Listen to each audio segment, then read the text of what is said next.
Hi friends! The cell function returns information about a given cell.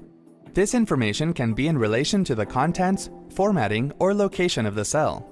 Let's see how the cell function can be used in Microsoft Excel.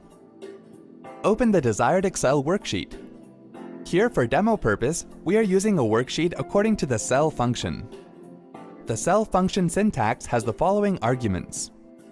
Info type, which is the text value that specifies what type of cell information you want to return. Please check the web URL given in the video description below this video for complete details, that is syntax and remarks. We are also showing you the description of each function we are going to use here. To find the row number of cell A20, select the cell where you want to get the function's result. Type equals cell, open parentheses, open quotes, row, close quotes, comma, A20, close parentheses, and then press the Enter key. It will show the row number of cell A20. To find the contents of cell A3, select the cell where you want to get the function's result.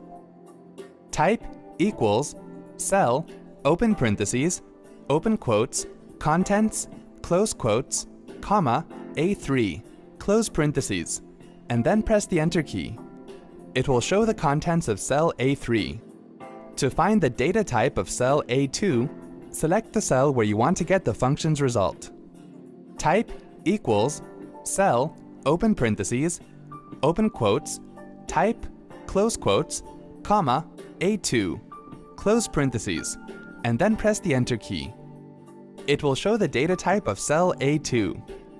A data type of V indicates value. See? That wasn't hard at all. Thanks for watching.